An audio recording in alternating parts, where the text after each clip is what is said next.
As atrações e repulsões. Em 29 de dezembro de 2002. As relações sociais obedecem a princípios magnéticos como fazem os corpos inanimados. Os seres humanos instalam entre si com o mundo relações de atração e repulsão, são atraídos pelo que gostam e repelidos pelo que detestam. Quando são irresistivelmente atraídos ou repelidos, atua o magnetismo universal. Por trás das influências magnéticas estão as fascinações. A qualidade das mesmas determina o que será atraente ou repelente. Quanto mais expostos à fascinação estivermos, mais vitimados pelas circunstâncias seremos. Os fluxos magnéticos formam estruturas sociais que vão dos pares de casais, famílias ou parcerias de amigos até a humanidade inteira. A força psíquica promove agregações sociais por afinidade simpática e desagregações por efeitos antipáticos. A simpatia se origina da convergência de desejos e a antipatia da divergência. O sentido assumido pelo desejo é o fluxo da libido. Uma mesma pessoa possui múltiplos e conflitantes fluxos libidinais. Sua linha psicológica principal será determinada pelos fluxos libidinais predominantes, os quais expõem ao perigo da manipulação por um inimigo astuto, que tem experiência na dominação dos sentimentos alheios. Os manipuladores intensificam a simpatia ou a antipatia por meio da excitação dos desejos conscientes e, principalmente, inconscientes de sua vítima, levando-a à dependência, à entrega e à submissão completas. O segredo de seu perverso poder é a engenhosa estratégia de identificar as paixões da vítima que lhe serão úteis, estimulá-las e acentuá-las. A vítima deste modo é induzida, inconscientemente, a adorá-lo, temê-lo ou odiá-lo. A força magnética é muito perigosa. Seu poder de atração pode ser muito intenso e nos fulminar. Para movimentá-la precisamos de um ponto de fixidez, o autocentramento, o qual é obtido por meio da dissolução dos complexos que nos confere liberdade comportamental e o poder de resistir às atrações e repulsões fatais do magnetismo universal. É sempre conveniente, na medida do possível, evitar antipatias, mas para tanto é necessário dissolver os egos. A antipatia não nos é em geral favorável, a não ser que disponhamos de intensa dose de simpatia para lhe fazer frente de maneira muito segura. Devemos evitar ao máximo a constelação de antipatias. Quando mexemos na corrente magnética, isto é, no fluxo libidinal interpessoal ou intrapessoal, desencadeamos reações. A presciência das mesmas é fundamental para não sermos fulminados. O meio para determinar simpatias e antipatias é a observação. Por meio da observação, o manipulador descobre quais são os objetos de amor e de ódio. A afinidade simpática se estabelece pela correspondência de atitudes, pela convergência de comportamentos. Se atuarmos contrariamente ao que alguém detesta e favoravelmente ao que alguém ama, entraremos em afinidade simpática. Para se superar uma grande antipatia é preciso uma dose superior de simpatia. A supressão de um ódio ou mágoa imensos requer a aplicação exaustiva do magnetismo em sentido contrário e proporcional à hostilidade sentida. Somos seres altamente mecânicos. Reagimos aos acontecimentos automaticamente e dentro de padrões detectáveis. Para sermos induzidos a ações ou estados de mente e sentimento, basta que o manipulador conheça a forma de provocá-los. Por exemplo, induzimos alguém que sente prazer na oposição gratuita a defender nossas ideias quando fingimos defender ideias opostas às que em realidade são as nossas. Induzimos um fofoqueiro a propagar uma notícia quando lhe pedimos para ocultá-la sob a alegação de ser um grande segredo. Assim age o manipulador. O primeiro passo na manipulação é a identificação dos condicionamentos do outro. O segundo passo é a descoberta do agente desencadeador da ação mecânica. O terceiro passo é a instrumentalização desse condicionamento, a descoberta de situações em que o mesmo é útil aos nossos propósitos. Então basta apertar os botões, e as reações se desencadeiam. O manipulador faz um levantamento dos condicionamentos comportamentais e dos objetos que exercem atração e repulsão em sua vítima. Então os utiliza conforme as circunstâncias. Quando as reais intenções do manipulador são percebidas, sua imagem sofre um desgaste perante a vítima. Para recuperá-la, este precisará agir como se o objeto de seu desejo fosse altamente desinteressante. Em seguida, dar continuidade aos atos encantadores. Na manipulação opera-se por alternância. Não se opõe força contra força mais, ao contrário, se intensifica e instrumentaliza os fluxos de força existentes. A insistência em uma única direção produz um fluxo de força resistente na direção contrária. A lisonja e o carinho contínuos e excessivos conduzem à irritação e ao fastio. A indiferença e o desprezo contínuos consolidam a frieza e afastamento. O manipulador combina dialeticamente os opostos, toma atitudes encantadoras ao mesmo tempo em que simula estar desinteressado. Então, vai acompanhando a evolução do processo de enlouquecimento de sua vítima. Pode-se induzir no outro estados internos por simpatia ou antipatia. Todas as nossas atitudes desencadeiam no outro reações mecânicas contra as quais se é indefeso. Para instrumentalizá-las, basta observar os efeitos de cada atitude e descobrir situações em que seriam desejáveis. As pessoas reagem automaticamente ante as circunstâncias, de modo padronizado. São absolutamente manipuláveis através de um jogo de atração e repulsão que corresponde ao fluxo do magnetismo universal. A voz e o olhar são poderosas ferramentas de encantamento. Induzem a atitudes de modo facilmente verificável. Encarar ou ofender verbalmente um homem de natureza exaltada é induzi-lo, sem chances de defesa, a criar um conflito e cair em estados psicológicos negativos. A simpatia se estreita e intensifica quando alguém toma as ideias do outro e a desenvolve e amplifica como se fossem suas através da palavra. Ao endossar as frases do próximo, estará cumprindo sua vontade. O contato contínuo, mas não desgastante por insistências unilaterais, é essencial na instalação da simpatia ou antipatia. A distância prolongada induz ao esfriamento, à neutralidade. Em torno de um objeto de desejo ou de ódio, pode-se criar toda uma cadeia magnética envolvendo um número infinito de pessoas. Obviamente, o desejo está contido no ódio sob forma de intensos impulsos de buscar a distância ou de ocasionar danos ao objeto detestado. Querer afastar-se de uma situação é quase o mesmo que querer aproximar-se da situação oposta. Nos níveis inconscientes da psique, o magnetismo apresenta liberdade de direcionamento e intensidade em seu fluxo. Continuamente nos influenciamos reciprocamente sem o perceber. Eis o perigo do manipulador hábil. O manipulador hábil consegue enxergar a parte oculta da psique alheia. Identifica e instrumentaliza fraquezas que a vítima desconhece possuir para transformá-la em um fantoche citando suas debilidades e induzindo crenças. Os padrões de atração e repulsão de cada pessoa apresentam um extrato individual, exclusivo dela, e um extrato coletivo, compartilhado com outras pessoas ou até mesmo com a humanidade inteira. A simpatia se instala quando uma pessoa considera que outra auxiliará a realizar seus desejos. A antipatia se instala na situação oposta, quando a satisfação do desejo é ameaçada. Opor-se à satisfação do outro é torná-lo nosso inimigo e favorecê-lo é torná-lo nosso amigo. Dar livre curso aos desejos alheios é tornar a si mesmo de algum modo útil e necessário ao outro. Contra os próprios desejos, a resistência dos seres humanos comuns é nula por não terem dissolvido o ego. Não se tem notícia da existência de alguém que se torne inimigo de uma pessoa por ter sido auxiliado pela mesma na satisfação de seus desejos, sonhos, anelos, etc. Depreende-se, assim, que este é um ponto fraco que nunca se fecha. Tal abertura à manipulação é utilizada pelos malfeitores espertos, mas pode também ser aproveitada em casos justos nos quais precisamos nos defender ou ajudar alguém. Uma vez excitada a paixão ou desejo, seu portador se mobiliza para satisfazê-las, atirando-se em direção ao objeto cobiçado como uma bala de revólver em direção ao alvo. É algo absolutamente mecânico e irresistível. O controle deste processo exige do manipulador a capacidade de influenciar sem ser influenciado, de encontrar nos impulsos alheios utilidades, de aceitá-los tal como se manifestam e de conhecer as palavras e ações que os intensificam. São particularmente interessantes os casos em que o elemento manipulado acredita estar enganando o manipulador ao ter os seus desejos satisfeitos. As pessoas mais propícias a este tipo de enganação são as pouco evoluídas, muito primitivas e que querem sempre levar vantagem às custas do próximo. Obviamente, é exigida imensa frieza e indiferença por parte do elemento ativo para que ridicularizações, escárnio, etc. sejam suportados com tranquilidade. Capítulo 2. As cadeias magnéticas. Quando as vontades se unem, formam cadeias magnéticas, egrégoras. Por afinidade simpática, formam-se e propagam-se socialmente espontâneas cadeias de sentimentos comandadas desde o centro por indivíduos manipuladores. As cadeias podem ser de teor político, comercial, artístico, religioso, etc. A abrangência temporal e espacial que possuem é variável. As guerras são exemplos de cadeias magnéticas altamente destrutivas e se devem ao choque de cadeias antagônicas. No atual mundo globalizado, formam-se cadeias simpáticas de abrangência geográfica internacional que podem ter como núcleo uma empresa, um governo, uma notícia, uma grande produção do cinema ou da arte. Quanto mais extensa for uma cadeia simpática, maior será sua força. A força simpática se propaga pela comunicação entusiasmada contínua e se desencadeia por práticas sólidas. Os seres humanos comuns necessitam de liderança. Um homem de gênio forma sua própria cadeia para atingir seus objetivos. Adquire um ponto de fixidez, a imobilidade psíquica, e desencadeia em seguida uma ação circular perseverante de iniciativas. Possui grande força de ação e direção. Se for um gênio do bem, utilizará sua força para ajudar seus semelhantes. Se for um gênio do mal, os levará à desgraça e terá que responder por isso. Hitler foi um gênio do mal. Hoje há muitos gênios do mal ativos. O movimento do agente magnético é duplo e se multiplica em sentido contrário, pois a cada ação corresponde uma reação equivalente. Por exemplo, o privilégio concedido a alguém desencadeará a simpatia do beneficiado por quem o concedeu, mas, ao mesmo tempo, provocará a antipatia dos inimigos do beneficiado ao benfeitor. O segredo consiste em calcular as reações antecipadamente e evitar agir por impulso. Aquele que não se isola das correntes magnéticas é fulminado por não resistir à tentação de satisfazer seu desejo a despeito das reações contrárias e perigosas que sua satisfação possa desencadear. Cada ato cria uma sequência encadeada de efeitos em rede. As opiniões circulantes influenciam diretamente a força do agente magnético formador da cadeia, motivo pelo qual é preciso avaliar cuidadosamente a abrangência e a profundidade das predisposições existentes, sob o risco de se desencadear uma catástrofe contra nós mesmos ou contra o mundo.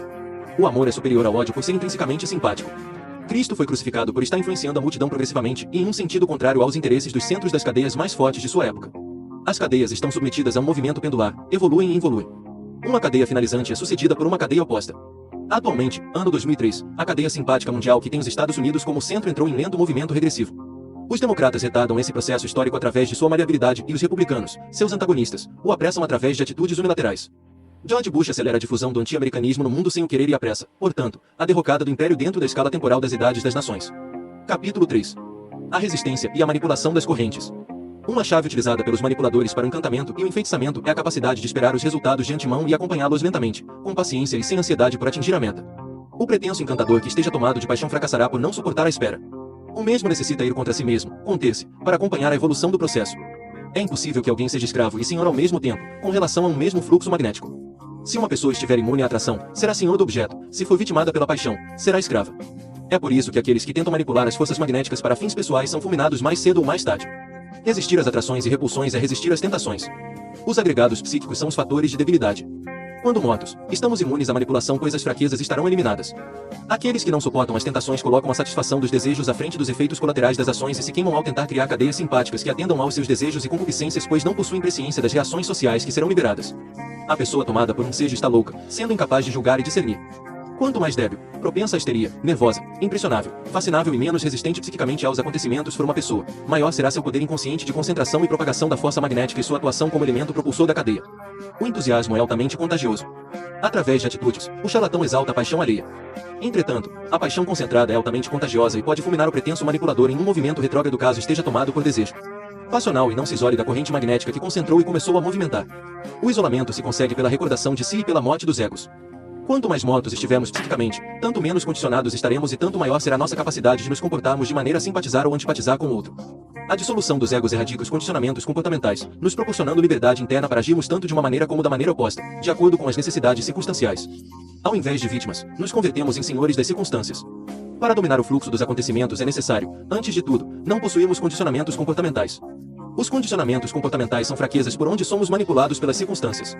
Aquele que se entrega a uma paixão não pode dominá-la pois está dominado. O simples aparecimento de um velhaco que o tome através desta paixão o converterá em escravo. Aquele que estiver imune ao magnetismo, ou seja, à fascinação, e, consequentemente, sem o condicionamento comportamental correspondente, pode influenciar algumas paixões do próximo por meio de outras paixões que o mesmo possua pois os fluxos libidinais de cada pessoa são múltiplos e conflitantes. Deste modo, podemos fazer com que uma pessoa que nos odeia passe a nos amar ou decepcionar alguém que nos admira. Toda ação, atitude ou comportamento exercem efeito sobre os sentimentos de quem a sofre ou presencia. Enquanto tenhamos os egos vivos, seremos manipuláveis. Se, em um dado instante, alguém foi incapaz de nos manipular, isto se deverá unicamente ao fato de não estar emitindo os comandos corretos. Somos robôs viventes, de carne e osso, automatos que atuam mecanicamente de acordo com as circunstâncias. Basta que sejam apertados alguns botões para que tenhamos certos sentimentos, determinados pensamentos e executemos automaticamente as ações correspondentes. O que impede nossa total manipulação é unicamente o desconhecimento dos corretos comandos por parte do manipulador e não nossa resistência ao fatal poder do magnetismo universal. Este é o ponto central a ser compreendido. O desconhecimento é a causa das tentativas de enfeitiçamento e encantamento que surtem efeitos contrários aos almejados. Explica, por exemplo, por que um homem que entrega flores de joelhos a uma mulher não conquista seu coração ao passo que outro que a ignora ou rejeita por considerá-la feia torna-se objeto de sua obsessão. O que ocorre aqui é um desconhecimento da mecânica do magnetismo. Aquele que entrega flores não compreende que seu ato surte um efeito oposto ao esperado. São fatos interessantes de se observar as provocações irritantes que visam enfurecer ou as agressões que visam ferir o próximo. O agressor ou provocador necessita do sofrimento de sua vítima e atua de modo a alcançar esta meta, tendo por motivação a crença de que seu ato surtirá o efeito imaginado. Quando o efeito obtido com tais atitudes hostis é oposto ao esperado pelo manipulador, este sofre as consequências do processo que criou. Isso se chama efeito especular do feitiço. O velhaco, ao tentar ferir, está movido pelo desejo de causar sofrimento e, portanto, submetido a uma paixão. Se a psiquismo da vítima, por sua peculiaridade natural ou treinamento espiritual, repele a força magnética, isto é, não aceita a influência, a paixão do agente não é satisfeita e o mesmo sofrerá na proporção dos seus desejos de causar o mal, os quais se converterão em verdadeiros parasitas interiores que o tragarão vivo. Por isso se diz que o feitiço repelido retorna àquele que o lançou. Exemplos: se um homem tenta me ridicularizar ou irritar e descobre que seu ato provocador me faz bem ao invés de mal, por eu considerar sua atitude ridiculamente engraçada ou agradável, sentirá em si mesmo os estados emocionais negativos que havia destinado a mim. Então se enfurecerá com a intenção de me amedrontar para que eu sofra com medo, mas, se descobrir que considero suas ameaças vãs por serem visivelmente inofensivas, sofrerá mais ainda. Seu sofrimento será diretamente proporcional à sua impotência em me fazer mal. Seu sofrimento somente irá abandoná-lo quando conseguir me causar algum dano. O fracassado manipulador insistirá dia e noite na tentativa de transferir sua dor para mim. Sua situação será ainda pior se eu não lhe houver dado nenhum motivo para me odiar. Então, neste caso, eu terei repelido todos os seus fluxos magnéticos, todos os seus feitiços e tentativas de hipnotização. Apesar de eu estar aparentemente passivo, minha ausência de reação e meu silêncio serão sentidos como atos provocadores de múltiplos sentimentos e pensamentos resultantes do trabalho involuntário da mente do inimigo, a qual então irá corroê-lo. A morte do ego nos transforma em um espelho que refrata os feitiços. Exemplo: um vendedor que fracassa em encantar o cliente, um sedutor que se apaixona miseravelmente por uma mulher que tentou encantar, etc. É importante emanciparmos a vontade, torná-la livre das influências das circunstâncias, o que se consegue por meio da morte dos egos. Capítulo 4. A manipulação e a instrumentalização das crenças. Um dos requisitos para provocar a paixão é ocultar esta intenção para que o ego da vítima não reaja à manipulação de sua mente. Caso esta chegue a tomar consciência das reais intenções do criminoso, reagirá com indignação ao fato de estar sendo manipulada e usada, compreenderá que os atos falsos e fingidos do manipulador têm como único objetivo o controle do seu comportamento. O charlatão hábil faz a vítima crer que domina a situação e que o está enganando. A crença da vítima em sua autonomia é fundamental para evitar reações contrárias. Os padrões individuais ou coletivos de reações mecânicas obedecem às crenças. Manipular crenças é manipular significados atribuídos e, por extensão inequívoca, as reações correspondentes. Os significados se fazem e alteram através de atitudes. O manipulador será tanto mais perigoso quanto maior for sua liberdade interna, ou seja, sua capacidade de tomar atitudes antagônicas dentro de uma mesma situação. Por ser capaz de assumir o comportamento que quiser, o espertalhão induz crenças a seu bel prazer. Atua como santo para que creiam que é honesto ou como cafajeste para que creiam que é desonesto. Atua como tímido para que creiam que é covarde ou como arrogante para que creiam que é poderoso. A força magnética habilmente instrumentalizada em manipulações da mente alheia é hipnótica. Um estado hipnótico induzido é um estado de crença. Se o hipnotizado for levado a crer que é um cão, latirá. Se for levado a crer que seu amigo vai matá-lo, tentará se defender travando uma luta de vida ou morte. As crenças possuem intensidade variável, na proporção direta da qual influenciam a conduta. Acreditamos facilmente naquilo que desejamos ou tememos intensamente. Induzir crenças é operar sobre a imaginação. Se estou convicto que fulano é um ladrão, é porque assim o imagino. Os combates ideológicos, verbais ou corporais são definidos pelo poder de indução de crenças. Aquele que for induzido a crer que é inferior ao adversário será derrotado. As crenças e imaginações definem, portanto, o sentido fluxional do magnetismo universal. Aquele que odeia atua de acordo com o que acredita poder ferir o inimigo, física ou emocionalmente, porque sua intenção é prejudicar. Aquele que ama atua de acordo com o que acredita poder ajudar ou proteger a pessoa amada. O manipulador pondera previamente a respeito das reações de sua vítima com a intenção de prevê-las e desencadeá-las. Pergunta-se, diante do inimigo, de que maneiras esta pessoa tentará me prejudicar caso eu provoque o seu ódio. Em seguida busca benefícios ocultos entre as possíveis tentativas de danificação. Se o identifica, calcula as probabilidades de que a vítima reaja exatamente da forma prevista. Em seguida aperta os botões. As crenças do odiante condicionam suas ações em relação ao odiado. As ações do odiado são como botões psicológicos que ativam de forma exata certos comportamentos ao serem apertados. Tudo se resume em encontrar os botões corretos de acordo com os benefícios que busca o manipulador. Um erro de cálculo pode ser fatal. O ódio é um dos impulsionadores mais fortes do comportamento. Aqueles que eliminam o ego, eliminam os botões. Capítulo 5. As tendências de instalação da crença. Os homens são tão inocentes que acreditam rapidamente em qualquer comportamento que os pilantras simulem. Também tendem a crer, sem duvidar, no que dizem pessoas que admiram ou amam. Quando algo é dito para alguém através de palavras diretas, a pessoa tende mais facilmente a desconfiar do que quando é dito indiretamente, através de palavras que tenham o desdobramento desejado pelo manipulador ou através de comportamentos simulados. Este é o mecanismo da propaganda subliminar utilizada por empresas e desenvolvidos por certos especialistas na arte de ludibriar os trouxas. Parece-me sobremaneira difícil aos homens duvidarem dos comportamentos simulados. Basta que alguém simule desafiar um homem, ridicularizá-lo ou estar interessado em sua esposa para desviar rapidamente sua atenção de alvos que não tenham relação com esses pontos. Então o mesmo se converterá em vítima indefesa. Uma mulher é incapaz de crer que um homem está fingindo quando este simula olhar para seus decotes ou para suas pernas. Um indivíduo arrogante não consegue desconfiar da autenticidade do comportamento daquele que simula ser submisso ou se envergonhar diante de seus ataques. Conduz-se facilmente a crença alheia quando se tenta direcioná-las no rumo de suas tendências naturais, seus desejos e medos. As pessoas acreditam facilmente no que temem e no que desejam. Deste modo, suas paixões são excitadas. Para domar sua vítima, é fundamental ao charlatão enganá-la, fazendo-a crer através de atitudes manipulatórias. Mas o manipulador também pode se valer da fala indireta ou da fala direta a um terceiro que seja caro à vítima. Um dos segredos da manipulação consiste em conseguir identificar as possibilidades de indução de crença no outro e instrumentalizá-las. O manipulador necessita saber em que campo aplicá-las e principalmente, diante da necessidade, saber qual é a melhor crença que poderá ser induzida. Se o manipulador falhar nesse cálculo, cairá no descrédito e seu poder magnético ficará reduzido. A reação antipática do manipulador à forma peculiar de expressão do outro dificulta a manipulação. Ao invés de opor força contra força, tentando forçar a vítima a deixar de ter atitude antipática, os mais astutos consideram estratégico receber e aceitar a pessoa tal como é e lhes chega, dirigindo suas crenças dentro das possibilidades fornecidas por suas tendências passionais naturais. Não é possível criar paixões novas, mas é possível atiçar e excitar paixões latentes previamente existentes. A dificuldade está em encontrar as tendências espontâneas do outro que sejam úteis aos propósitos manipulatórios. Na manipulação, importa mais a capacidade de encontrar sentido nas fraquezas passionais previamente existentes da vítima do que a capacidade de forçar sua vontade. Mas para tanto, faz, se necessário, antecipar os resultados que a excitação das paixões provocará e escolher a paixão correta que resultará no resultado almejado. Trata-se de um cálculo em que um pequeno erro pode ser fatal. A miopia em detectar os efeitos de uma paixão excitada pode fazer com que os mesmos sejam revertidos contra quem tentou desencadeá-los. Daí a importância, nos casos de legítima defesa em que devolvemos os feitiços e desarticulamos manipulações, de termos uma consciência penetrante e envolvente, que consiga captar os fatos com abrangência e profundidade para minimizar o risco dos efeitos colaterais. Ao mesmo tempo, sermos altamente resistentes ao contra-impacto magnético do manipulador que estiver sofrendo os efeitos do retorno especular. O contra-impacto magnético é o efeito colateral da tentativa de fascinação e pode surgir como reação consciente de defesa legítima por parte daquele que está recebendo o contra-feitiço. Somente a fortificação da vontade por meio da morte dos egos confere resistência contra o mesmo. Quando o manipulador se depara com uma pessoa resistente ao seu magnetismo, sente-se impotente e é atingido pela antipatia. O caminho para não termos nossas crenças manipuladas é isolar o manipulador em suas tentativas de manipulação, para que ele perca o seu tempo com vãs tentativas solitárias. Capítulo 6. A natureza da paixão. A essência da paixão é a necessidade. Aquele que está apaixonado necessita do objeto de paixão e não suporta a sua falta. O objeto de paixão sempre é visto como superior pelo apaixonado e jamais como inferior ou igual. Daí sucede que o repúdio intensifica o desejo do repudiado. Desejamos aquilo que acreditamos necessitar, mesmo que seja apenas para o nosso bem-estar. Não há desejo sem necessidade, ainda que apenas psíquica. Quando não desejamos algo, não precisamos daquilo. E se temos aversão, precisamos do afastamento. As mulheres amam alucinadamente os homens ricos, famosos e poderosos porque eles não necessitam delas. Os homens desejam ardentemente as mulheres lindas porque elas não necessitam deles. Sabendo disso, há pessoas que manipulam as paixões alheias e submetem o próximo a torturas emocionais. Através das atitudes, comunicam subliminarmente ao outro que estão em posições vantajosas e não necessitam de ninguém, inclusive no sentido afetivo erótico. As pessoas que exercem sobre o sexo oposto atrações poderosas comportam-se como se tivessem à sua disposição, a qualquer momento, os seres mais interessantes e desejáveis do mundo. Deste modo, sugerem sutilmente, de maneira quase invisível, não preciso de você porque disponho do amor e do desejo de pessoas muito melhores. O inconsciente das vítimas, então, acredita que estas pessoas altamente atraentes sejam quase sobre-humanas e escondam algum segredo maravilhoso, prazeres inimagináveis e amores inefáveis. Este é o motivo pelo qual as mulheres se lançam com tanta determinação à conquista de um homem quando sabem que ele dispõe de uma companheira maravilhosa, que todos gostariam de ter. O processo de apaixonamento é o processo de instalação de uma crença através da imaginação exaltada, a crença de que o outro é infinitamente superior a nós e um caminho para a realização de todos os nossos sonhos. Portanto, no jogo da paixão vence aquele que possui mais força interna e não se deixa fascinar. A oscilação intencional entre atitudes opostas é uma artimanha do elemento ativo, apaixonador, para estimular a paixão da vítima até a loucura. É aplicada por meio de estratégias práticas que variam infinitamente.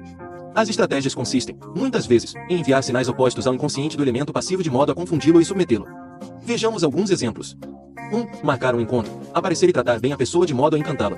No dia seguinte faltar e apresentar uma desculpa a tempo, antes que o elemento passivo se polarize na aversão. 2. Maltratar levemente o apaixonante e agradá-lo após algum tempo, antes que se polarize na aversão. Aquele que tenta encantar sem ter a força interna necessária para resistir aos efeitos colaterais do encantamento é fulminado pelas forças que desencadeou. Mulheres e homens experientes ou que sofreram muitas vezes com o apaixonamento, desenvolvem grande resistência ao encantamento. Administram os opostos à vontade porque não temem perder o parceiro. Dificilmente caem nas garras de elementos apaixonantes porque estão protegidos pelo ceticismo e duvidam do comportamento simulado do manipulador. A superação da barreira manipulatória imposta pelos jogos de atitudes contrastantes é alcançada quando o fluxo hipnótico é devolvido ao emissor. A devolução requer 1. Que a vítima apaixonante perceba a intenção das estratégias do outro. 2. Comporte-se como se não tivesse ciência do que se passa. 3. Conquiste a independência interna, conseguindo ser indiferente tanto às manifestações de amor como de desprezo. 4. Administre os sentimentos do apaixonador com suas próprias estratégias. A vítima apaixonante é mantida constantemente na dúvida através das atitudes contraditórias do apaixonador. Um mistério é criado e mantido a todo custo por meio de atitudes incoerentes e contrastantes. As atitudes de afastamento, geradoras de repulsão, nunca são extremas. São sempre tênues, pois as atitudes extremas eliminam a dúvida na vítima e a tornam capaz de se decidir, optando pelo afastamento definitivo. O apaixonador luta por não se polarizar em nenhum lado. O mais desapaixonado é o mais apto a jogar com suas próprias atitudes contrastantes de modo a confundir o outro a respeito de suas intenções e manter o mistério. Então a vítima será incapaz de tirar uma conclusão definitiva a respeito do que o outro sente do valor que confere à relação por não ter parâmetros coerentes para julgar. As atitudes são tomadas em função do que acreditamos e se os dados forem contraditórios, não conseguiremos acreditar se a outra pessoa nos ama ou nos despreza. Não obstante, o manipulador sugere à vítima, sem lhe dar certeza, que a ama e não de que a odeia. Excita sua imaginação ao sugerir-lhe que seu anelo de ser amado pode ser satisfeito. A mentira, sagrada lei regente das relações sociais neste mundo tenebroso, se mescla constantemente a verdade na fala e no comportamento geral do perigoso apaixonador. A proteção é conseguida preservando-se a ciência de que as atitudes do apaixonador formam um conjunto de mentiras misturadas com verdades no qual não se pode acreditar e nem tampouco passar ao extremo oposto, o da descrença absoluta. Há uma grande vantagem em sermos desapaixonados porque, deste modo, nos tornamos resistentes às tentativas de encantamento por parte de pessoas desonestas. Capítulo 7. A apoderação da vontade alheia.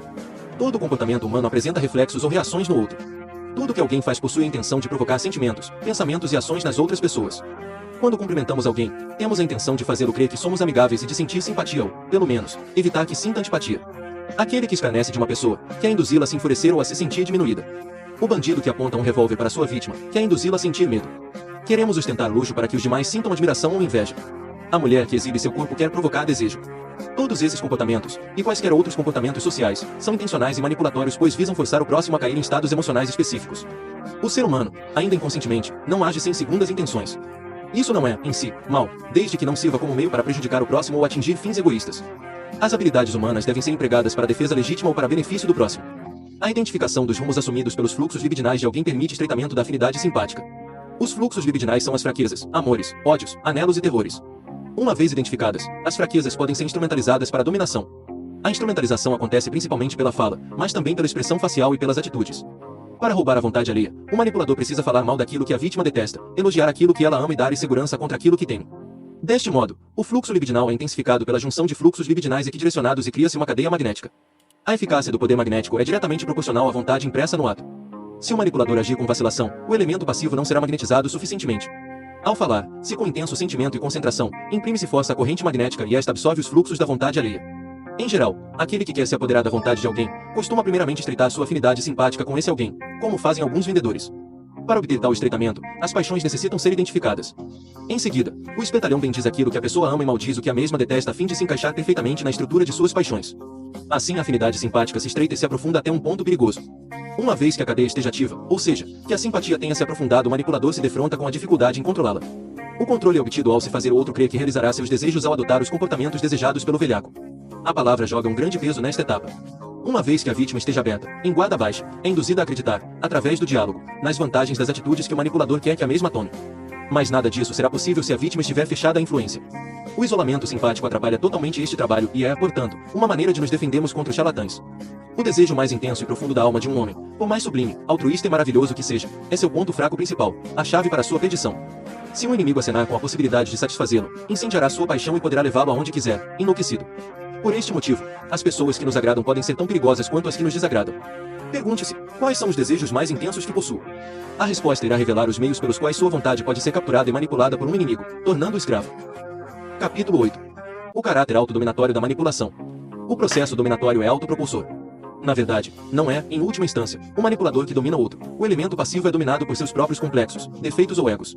Ao ativar suas fraquezas passionais, o criminoso apenas atua como simples agente facilitador e intensificador de um processo que já existia. Na manipulação, o charlatão não impõe seus caprichos, anelos e metas contra a vontade da vítima, mas, ao contrário, confere às suas vontades, já existentes, uma utilidade. Não a força a ir contra si mesma, a joga de cabeça em seus próprios desejos, sonhos e loucuras. Isto é sempre um crime contra a alma e contra o livre-arbítrio que apenas em casos especiais de legítima defesa se justifica. Para encontrar sentido nas tendências alheias é preciso imensa experiência com o trato humano e conhecimento da singularidade do elemento passivo. O manipulador descobre, nas tendências alheias, convergências com suas metas e não tenta impor, a partir de suas metas, a tendência a ser excitada. Entretanto, tudo dependerá do objetivo. Se for sua intenção destruir ou abusar do próximo, o que é infelizmente o mais comum, algumas paixões específicas terão que ser ativadas. Nos casos em que a intenção é ajudar, outras serão as paixões excitadas. Ativar o gosto pela vida em um candidato a suicida é uma boa ação. A partir de certos comandos específicos, as emoções impelem necessariamente as pessoas em certas direções. Para conduzi-las inconscientemente nessa mesma direção, basta que se conheça os comandos corretos e os aplique. A manipulação depende da aptidão de identificar as tendências que, inversamente à aparência, levem o elemento passivo ao encontro dos objetivos. Este é o ponto mais difícil. Uma vez identificada a tendência correta, tudo flui facilmente, mas o trabalho de identificação nem sempre é fácil, requer grande experiência com o trato humano e conhecimento da natureza específica da pessoa a ser manipulada. As principais paixões determinantes de um processo manipulatório são as aversões e os desejos. As aversões correspondem a medos e ódios, os desejos correspondem às cobiças, aos anelos e aos sonhos. Obviamente, todos os elementos psíquicos se entremeiam. As aversões promovem antipatia e os desejos promovem simpatia. A vítima sempre tende a crer mais facilmente naquilo que teme ou deseja. Contra as forças internas, o homem é indefeso. Não é necessário, portanto, manipulá-lo de fora quando se sabe ativar os elementos internos que o levarão à meta almejada. Respeitar o livre-arbítrio do outro é permitir-lhe o direito à autodeterminação, deixá-lo ser o que é e fazer o que quer. É respeitar os seus desejos ao invés de tentar fazê-los fluir ao contrário. Curiosamente, quando tal se verifica, a pessoa abre a oportunidade de ser dominada através de si mesma, infelizmente. Vemos então que os seres humanos estão permanentemente vulneráveis e expostos a menos que descubram e combatam suas fraquezas. Pode-se corromper as pessoas por meio de suas más inclinações previamente existentes. Para tanto, basta que o manipulador as acenda por meio de palavras e gestos. Felizmente, pela mesma via podemos regenerá-las. Entrar em sintonia com aquele que se pretende dominar é ser capaz das mesmas atitudes e falas às quais o mesmo está inclinado. A maleabilidade exigida se consegue apenas por meio da morte dos egos. Aquele que não tem paixões não tem expectativas fixas, rígidas e previamente estabelecidas com relação ao próximo e por isto pode instrumentalizar para seus fins as tendências comportamentais alheias. Obviamente, se o ego estiver morto, os fins não serão egoístas e nem passionais. Por desgraça, é muito mais fácil excitar a paixão alheia para o mal do que para o bem, pois o mal corresponde às tendências reprimidas. O mal corresponde aos desejos proibidos, os quais possuem enorme carga libidinal contida. O conhecimento da disposição do outro é indispensável e é obtido por meio da observação. O rigoroso cuidado posto sobre a nossa morte psicológica nos torna imunes aos efeitos hipnóticos e contra-hipnóticos que as operações desencadeiam, nos permitindo fazer frente aos charlatães e velhacos manipuladores, devolvendo-lhes influências. Sem a morte dos desejos somos vitimados pelas forças fascinatórias que ativamos ou que tentam ativar em nós. Ao lidarmos com pessoas extremamente perigosas, complicadas ou difíceis, temos que aprender a nos mover entre suas paixões. Colocar-se na mesma corrente de pensamentos que um espírito, como escreveu Eliphas Levi, 1855-2001, é ser capaz de simular semelhança e convergência de propósitos. Manter-se moralmente acima do mesmo, é estar isolado da mesma influência e não ser atraído pelo mesmo objeto. Em outras palavras, simular um comportamento com o cuidado de não ser absorvido e dominado por este comportamento, reforçar as ideias do outro sem ser magnetizado por elas. Tudo se resume em estar interiormente livre para permitir o curso das paixões alheias sem ser afetado e nem arrastado pela corrente que se cria, mas, ao contrário, arrastando-a. Os maus necessitam do sofrimento dos bons para se satisfazerem. Empreendem imensos sacrifícios para prejudicá-los e até mesmo se expõem a riscos. Quando não conseguem atingir este intento, sofrem emocionalmente, pois a energia maligna que criaram dentro de si não encontra receptáculo fora e retorna ao seu ponto de partida, podendo inclusive provocar-lhes doenças. É deste modo que os bons atormentam os maus. Logo, é uma grande vantagem sermos superiores aos malvados e o conseguimos quando somos impenetráveis ao medo, ao ódio, aos afetos, aos apegos e a todas as paixões. Quando dissolvemos os egos, nos tornamos imunes a todo feitiço e encantamento por não sermos mais o polo reativo contrário receptor do magnetismo, mas sim emissor. Seremos um espelho que refletirá e devolverá exatamente aquilo que nos for lançado. Se nos lançarem feitiços de dor, insultos, ameaças, impropérios, ódio, etc., não sofreremos e esta dor retornará ao seu ponto de partida. Se nos lançarem encantamentos de prazer, tentativas mal intencionadas de sedução por meio de elogios, manipulações amigáveis, insinuações sexuais, etc., não nos envolveremos e nem seremos encantados, fazendo com que o manipulador caia na frustração e sofra por não alcançar seu propósito. Nossa aura repelirá as pessoas malvadas. Do ponto de vista moral, o contra-feitiço e o contra-encantamento são justos porque são legítimas defesas. Não há nada de errado em defender-se das investidas de um manipulador para devolver-lhe as exatas consequências internas de suas próprias atitudes e os decorrentes venenos que haviam sido destilados e destinados para nós. O erro está em tomar a iniciativa de enfeitiçar ou encantar, ato que sempre se deverá à cobiça e aos desejos egoístas. Eis porque devemos perdoar, resistir internamente às influências hipnóticas e não reagir às provocações, insultos, humilhações, ameaças, perseguições etc. Entretanto, resistir às influências hipnóticas nem sempre significa ausência de ação 3, pois há casos em que é impensável manter-se de braços cruzados e compactuar com a injustiça e com o massacre dos inocentes e indefesos. Se você for capaz de ir contra si mesmo, suas rígidas estruturas de pensamento e sentimento, aceitando as metas, pontos de vista e ações absurdas de seu manipulador sem, entretanto, com elas se identificar, poderá excitar suas paixões e levá-lo a se autodestruir, como uma pessoa que é atingida na cabeça pelo próprio bumerangue que lançou. Capítulo 9. A singularidade comportamental do elemento passivo. O manipulador toma cuidado de interagir de acordo com o temperamento particular de cada pessoa, pois a tendência à generalização pode levá-lo a erros fatais. Observador atento, acompanha os nossos passos e vai compreendendo como sentimos, pensamos e agimos para nos tomar por nossas loucuras. Contempla nossas peculiaridades psíquicas na tentativa de compreender nossos padrões comportamentais de ação e reação ante os fatos. A preocupação com a singularidade comportamental do elemento a ser manipulável se deve a uma necessidade de um manipulador não atrair contra si um fluxo imprevisto da corrente magnética que pretende desencadear. O desconhecimento da singularidade, efeito nefasto da tendência à generalização, impede a presciência da totalidade das reações a desencadear. Quanto mais profunda e abrangente for a presciência das reações a serem desencadeadas a partir de ações do manipulador, mais exatamente ao encontro dos seus interesses irão os resultados. O poder de manipulação do outro ocorre na proporção direta da profundidade e abrangência do conhecimento de suas reações mecânicas aos acontecimentos. Quanto mais o manipulador conhecer sua vítima, mais poder sobre ela possuirá. Mas o conhecimento concreto e seguro é singularizante, daí o cuidado com as generalizações. Um manipulador hábil não atua na incerteza a respeito de como o outro reagirá. Para despotenciar e confundir um manipulador hábil e deste modo nos defendermos, temos que dissolver os egos. Ao fazê-lo, eliminamos as reações mecânicas e padronizadas, induzindo o observador ao erro. Ao nos estudar, o usurpador de vontade tirará conclusões errôneas a respeito dos nossos padrões de ação e reação. Então ficará surpreso ao perceber que não reagimos como ele havia previsto. Tentará repeti-lo outras vezes, mas sempre ficará desconcertado com a ausência de padrões reativos. Deste modo, ou seja, pela morte dos egos, impedimos o manipulador de penetrar em nossa individualidade. A observação e a interação com a vítima permite a identificação de seus temores e desejos específicos e gerais, principais e secundários. Uma vez identificadas tais fraquezas, o manipulador as excitará até níveis insuportáveis para que suas nefastas consequências se façam sentir. Capítulo 10. O uso da simpatia da maioria dos elos de uma cadeia por homens vis. As correntes magnéticas são instrumentalizadas habilmente por uma categoria especial de homens vis, os covardes que fogem de todo confronto individual solitário com um rival e travam embate somente diante da vista de várias pessoas. Os têm encontrado em vários ambientes. A presença de um grupo espectador previamente e inconscientemente cooptado fornece refúgio e nutrição energética ao covarde. O significado que sua figura possui para a coletividade funciona como uma arma que pode ser instrumentalizada para endossar seus ataques contra uma infeliz vítima desconhecida entre a multidão. Sua posição privilegiada, por ser um líder ou uma autoridade, ainda que de modo não assumido, lhe permite dispor do fluxo energético da maioria dos presentes para endossar a força de seus golpes. Esse reforço é conseguido pela simpatia. O covarde especialista em combater sob observação dos outros sugere à multidão, de modo imperceptível, que as ideias que ele defende convergem perfeitamente com as ideias da coletividade presente. Deste modo, há um reforço no substrato energético emocional da fala pela identificação inconsciente das pessoas presentes com o que o velhaco defende. Uma rápida observação permite flagrá-lo no ato de dar a entender aos ignorantes que suas ideias e as destes últimos são exatamente as mesmas. Assim advém um incremento artificial da energia. Além disso, se valem da preocupação da vítima solitária com sua própria autoimagem. Jogam com esta fraqueza todo o tempo, e a dominam desviando sua atenção para a preservação da autoimagem ao fazê-la sentir que a mesma está sendo arranhada ou destruída.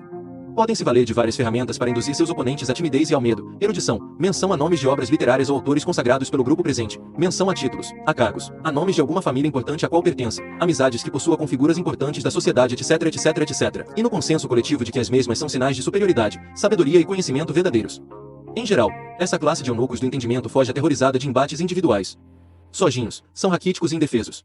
Quando os desafiamos, tentam a todo custo trazer a luta para a esfera coletiva, seu terreno, pois não possuem força própria, se valendo apenas das forças alheias para interagirem com rivais. Um modo de despotenciá-los é sermos mais simpáticos do que eles com a massa de pessoas hipnotizadas. Além disso, podemos forçá-los a cair em descrédito atraindo-os, através de suas paixões, para alguma atitude que quebre a simpatia da imagem sobre a qual seus poderes repousam, induzi-los a perder o controle e a nos atacar furiosamente, por exemplo. Um modo de atormentá-los a níveis insuportáveis é sermos superiores a eles em profundidade e nobreza de espírito, fluxo de ideias e sofisticação da palavra. Se agirmos assim e tais atributos forem simpáticos à comunidade que lhes dá sustentação, os forçaremos a cair em desespero devido à perda de um ponto de apoio e fonte de alimentação. Eles então começam a atingir a si mesmos. Em qualquer cadeia magnética os encontramos. São sempre aqueles que conseguem se apoderar rapidamente da vontade dos demais sem serem detectados. Os fantoches, manipulados, acreditam que possuem vontade e atitudes próprias, mas, na verdade, simplesmente atendem aos interesses do manipulador. Capítulo 11. O magnetismo nas polêmicas. Nos vários diálogos que tive com certos tipos de intelectuais observei que o poder dos mesmos se encontrava mais na indução de insegurança, ira e confusão no outro do que na coerência das ideias que defendiam. Observei também que tendem a relutar em ir para o confronto direto, incisivo e concentrado, preferindo desconcertar o interlocutor com indiretas que o deixem na dúvida a respeito de estar ou não sendo atacado. As armas mais proeminentes que verifiquei foram um sorriso cínico associado à calma e a fala debochada não assumida. São elementos que parecem sustentar-se na sensação auto-induzida de se estar no controle da situação e que possuem grande poder magnético de indução e grande impacto emocional em pessoas abertas e indefesas. Ao ser o interlocutor forçado a cair em estados emocionais desfavoráveis, seu fluxo de ideias sofre uma interrupção, o que o leva a girar em círculos à procura da melhor reação, das melhores frases a serem ditas e das melhores ideias a serem expressas. Para nos protegermos e refratarmos esse fluxo de força é imprescindível mantermos a calma ao máximo, relaxando enquanto aplicamos uma sobreposição concentrada de nossa ideia com descarte total das ludibriadoras ideias e falas alheias. Assim raptamos ao intelectual a sensação de controle e firmeza que induziu a si mesmo como ponto de apoio. O fundamento da sobreposição concentrada da ideia é a colocação do nosso ponto de vista durante as pausas no monólogo que o intelectual pretende instalar aliada à manutenção de uma ausência total de reação interna às suas tentativas indutórias hipnóticas. A grande dificuldade é manter a mente quieta e sem interrupção do nosso fluxo de ideias. O melhor momento para desferir os ataques é durante as pausas que o oponente realiza para respirar ou para organizar as ideias. Entretanto, se o velhaco do intelecto for muito louco, daqueles que gritam sem pausas, talvez tenhamos que cortar sua fala ao meio, falando simultaneamente. Segundo a compreensão média, comum e corrente, aquele mais ataca durante uma discussão é o vencedor. Os leigos pressupõem que aquele que fala muito sabe mais e possui mais informações do que o oponente, ainda que fale apenas besteiras. Entretanto, a prática de muito falar é desgastante. O melhor é deixar que o oponente fale bastante para se cansar, de tempos em tempos, atacá-lo fulminantemente em suas pausas. Use um tom de voz imperativo, dominante. Não corra atrás dos erros e enganos de seu oponente e nem tampouco alimente a ilusão de poder levá-lo a reconhecer seu erro. Não perca tempo na defensiva. Se quiser explicar suas razões, faça-o de forma direta, sem perseguir a fala de seu inimigo. Devemos desenvolver a capacidade de encontrar as respostas a serem ditas sem preparo prévio, como se faz no giacúnido com os movimentos do corpo, no jazz e no flamenco com as frases musicais. A parada psíquica resulta da tendência em ficarmos procurando a melhor resposta ou reação ao momento. O caminho da superação é o de iniciarmos emitindo respostas errôneas ao mesmo tempo em que as vamos corrigindo progressivamente. Para tanto, convém encontrar situações de treino altamente realistas nas quais os erros possam ser cometidos ilimitadamente, mas sem risco real para nossa integridade. Para o boxeador seria o sparring, para o músico seriam os ensaios. As respostas corretas existem previamente em nossa psique inconsciente. A dificuldade reside em extraí-las, pois, durante as discussões, nos paralisamos ao tentar criá-las. Nas discussões há um forte substrato emocional que é preponderante na definição de seus desfechos. Ao contrário das aparências em que todos acreditam, o que determina quem as vence é a convicção de estar com a razão e a capacidade de ser mais frio, direto e objetivo do que o outro. Preocupe-se em ser superior ao seu oponente em calma e frieza. Deixe que ele enlouqueça. Esteja presciente contra reações violentas e as receba com naturalidade. Não se deixe ser atingido por gritos ou tentativas de humilhações. As discussões são jogos, cada uma das partes tenta atingir a outra ao máximo e ser atingida ao mínimo. Há vários egos que nos tornam vulneráveis, a preocupação com o que o outro pode estar pensando, o desejo de fazê-lo reconhecer seus erros, o medo de sermos expostos ao ridículo, a impaciência ante suas rajadas de palavras, etc, etc, etc. Todos nos vulnerabilizam e conduzem à parada psíquica. Os defensores de ideias absurdas, velhacos que odeiam a verdade e amam a mentira, trabalham com a desconcentração, impedem que o pensamento do interlocutor oponente se concentre. Ao impedir a concentração do pensamento, desarticulam a análise concentrada, fragmentando-a. Para induzir a desconcentração fragmentadora da análise, abordam muitos assuntos simultaneamente sem nenhuma profundidade. É por isso que muitas vezes a pessoa que defende a ideia mais coerente é a que perde a discussão. O poder magnético da fala do charlatão atrai a atenção do interlocutor oponente e arrasta seu pensamento para múltiplos temas que nenhuma importância possuem para a compreensão do ponto específico levantado, mas que são eficientes para confundir a análise e criar no outro a necessidade de se explicar, de tentar corrigir erros, desfazer mal-entendidos, etc. Ao correr atrás das bobagens ditas pelo espertalhão, o oponente sincero cai em uma armadilha. É atraído para a análise fragmentada e superficial que aborda simultaneamente muitos pontos sem penetrar em nenhum. É assim que as falhas lógicas, incoerências, falácias e sofismas se preservam. É assim que perguntas desaparecem sem terem sido respondidas. É o caos dialógico, o pandemônio de ideias, a confusão que favorece a mentira, o engano. Combatemos esta artimanha com a concentração da atenção e do pensamento na análise que estamos realizando, sem nos deixar desviar ou distrair, a despeito de todas as provocações, desafios, etc. Costuma dar resultado o procedimento de ignorar totalmente as asneiras que o oponente diz e ir colocando nossa ideia aos poucos, como se fossemos absolutamente surdos às tentativas de indução de desconcentração, desvios e distrações. Jamais corra atrás do que lhe for dito, na vã esperança de que erros do velhaco possam ser reconhecidos. Quando as rajadas de palavras forem disparadas, deixe-as sair, aguente e aguarde calmamente. Não perca seu tempo correndo atrás delas, pois é isso que seu oponente deseja para confundi-lo. Obviamente, ele terá que parar para respirar e, neste momento, você faz suas colocações, as quais devem ser incisivas, sintéticas, diretas, curtas e fulminantes. Nos casos extremos em que o manipulador fala e grita como uma cachoeira, sem interrupções, podemos falar simultaneamente. Em algumas situações, podemos calá-lo somente olhando fixamente em seus olhos de forma determinada, quase ameaçadora, se conseguirmos instalar o estado interno correto. O olhar e a voz possuem enorme peso na emissão e na devolução dos feitiços e encantamentos por serem hipnóticos e anti-hipnóticos ao mesmo tempo. Algumas poucas, muito poucas, vezes, você pode extrair do lixo dito por seu adversário alguma ideia para tecer um comentário destrutivo e confundi-lo. O que importa, aqui, não é fazê-lo compreender nada, mas sim cumprir nossa parte, esclarecendo nosso ponto de vista, ato que pode ter o efeito de confundi-lo, pois somente podemos fazer compreender erros àqueles que desejam compreender-los e não àqueles que desejam defender suas ideias. É perda de tempo tentar fazer um polemizador compreender algo. Divirta-se em vê-lo perdido e estonteado. Para resistir à rajada de palavras, é importante não se identificar com as mesmas. Resista ao magnetismo fatal da voz humana. Antes de tudo, é necessário um estado interno correto que se caracteriza por frieza, incisividade, objetividade, impiedosidade, adaptabilidade, flexibilidade e calma. O estado interno correto vem antes mesmo dos argumentos. Em polêmicas, os intelectuais sempre costumam impedir a exposição das ideias opostas às suas por meio de seguidas intervenções que afastam o pensamento do núcleo da análise, evitando seguir o curso do raciocínio que expomos, nos interrompendo a todo momento com observações e perguntas que embaralham as ideias, etc. Esta prática tem como efeito confundir. Falam e pensam rápido, para confundir. Rejeitam totalmente a análise calma e imparcial. Temem se exporem ao confronto sozinhos e necessitam da segurança proporcionada pelas cadeias magnéticas que criam e comandam. A estratégia que utilizam para vencer as discussões é levar o oponente a se perder na confusão de sentimentos caóticos, induzindo-o a ficar possesso por emoções como ira, medo, vergonha, etc. Para vencê-los, sempre tive que fazê-lo psicologicamente, dominando-me, ou seja, vencendo a mim mesmo para em seguida vencê-los por extensão. Podemos sintetizar os mecanismos sabotadores de análise nas polêmicas do seguinte modo. Item intervenções que afastam a atenção e o pensamento da questão principal em discussão. Item intervenções que têm o efeito de atingir o sentimento, confundindo. Item intervenções múltiplas, contínuas e rápidas que não permitem que o pensamento do interlocutor seja exposto e acompanhado. Item utilização de voz alta para provocar medo. Item alusões a aspectos delicados da vida pessoal do interlocutor. Item tentativas de diminuir e envergonhar o interlocutor mediante o apelo a titulações e fatos econômicos. Precisamos ser absolutamente impenetráveis a todas as formas de feitiço apontadas acima. Nenhuma deve ser capaz de afetar nosso ânimo. Se nos mantivermos firmes e inacessíveis como uma rocha enquanto expomos nossas ideias, ignorando totalmente as falas inúteis do manipulador, seu feitiço será lançado de volta, pela lei do movimento especular, atingindo. Então veremos lutar loucamente atingido pelo ódio, pela vergonha, pelo medo e por outros estados internos maléficos que haviam sido destinados a nós mais que repelimos. Uma conjuntil de fúria e calma se faz indispensável. A destrutividade do espírito de combate necessita ter seu lugar na alma, do mesmo modo que a amabilidade e a doçura. Todas são funções psíquicas que não podem ser dispensadas. Em polêmicas graves, um dos segredos é uma espécie de raiva intensa porém controlada e direcionada. Olhe seu oponente nos olhos com fúria, sem medo, como em um combate. Porém sempre avalie as consequências posteriores que tal confronto possa ter. Nunca é saudável ter inimigos porque, se os vencemos, eles não nos esquecem e prosseguem nos perturbando, reunindo forças contra nós, etc. Certos charlatães materialistas dogmáticos, céticos unilaterais, ortodoxos conservadores, fanáticos religiosos e outros sofistas inimigos da verdade 5 rejeitam o estudo metódico por inquirição em estilo socrático. Tentam convencer confundindo ao invés de buscarem convencer esclarecendo porque vencer as discussões é sua meta única e maior, pela qual estão apaixonados. Não almejam estudar e compreender em comunhão com o interlocutor. Rechaçam o estudo sincero e imparcial e a compreensão dos temas sob o ponto de vista alheio. Quando os pontos nevrálgicos de suas teorias são tocados por perguntas incisivas, lançam mão de estratégias ludibriadoras para distrair o inquiridor, falam muito ou lançam vários questionamentos recheados por termos provocativos com o intuito de desviar a atenção dos pontos fracos de suas hipóteses para assim mantê-los ocultos. Quando encurralados, se enfurecem para amedrontar, característica animal. Em última instância, estão comprometidos em defender as próprias ideias e não se interessam em estudar. A disposição que os sofistas possuem para o estudo verdadeiro é apenas parcial, relativa, pois a sustentam somente até o momento em que as falhas lógicas nos pontos nevrálgicos de suas teorias são expostas. A partir daí a disposição para o estudo termina.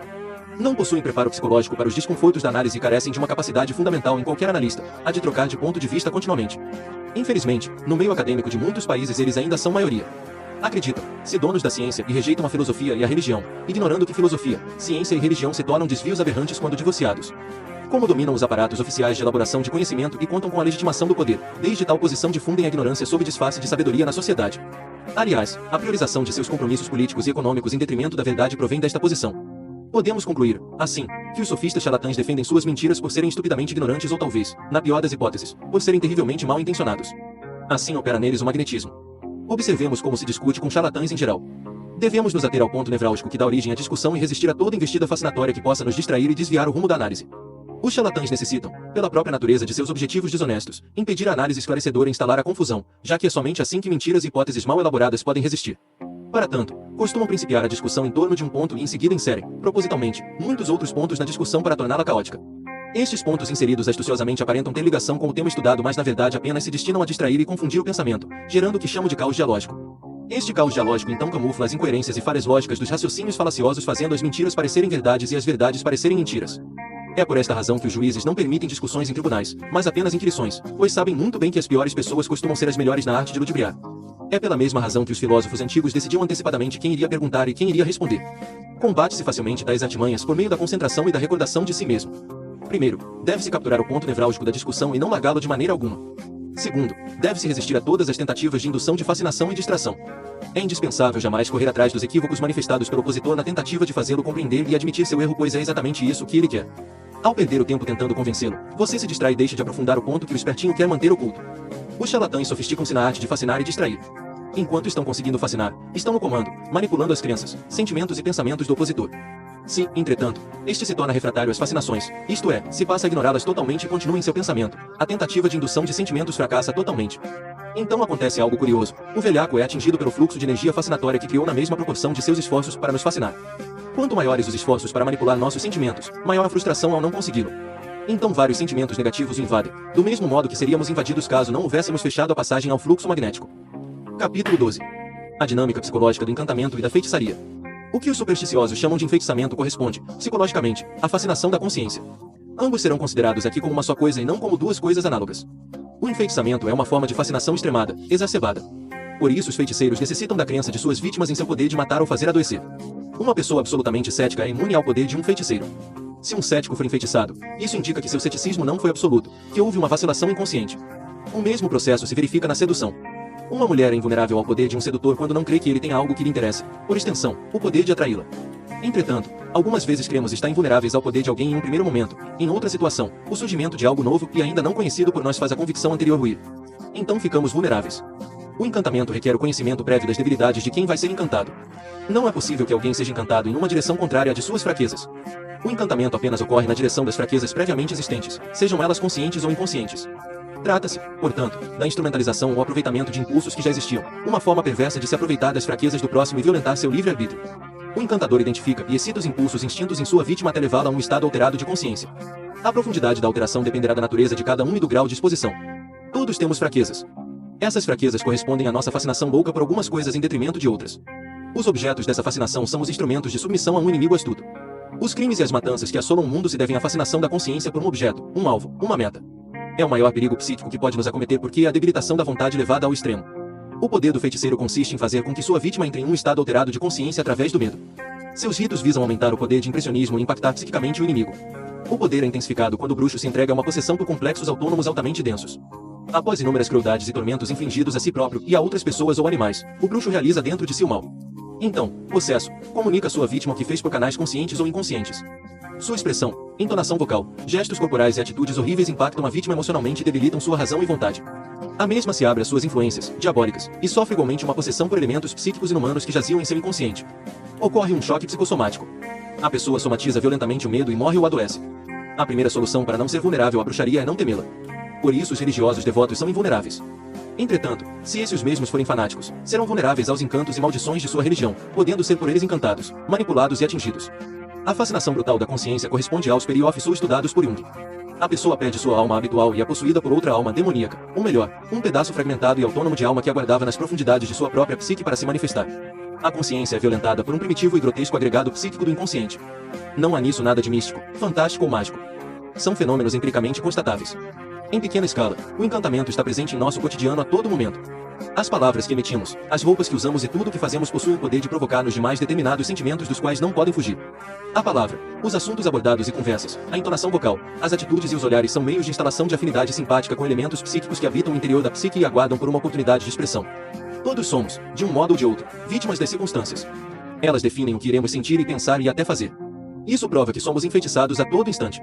Quando alguém nos ofende, não temos normalmente o poder de não nos sentirmos ofendidos, estamos enfeitiçados.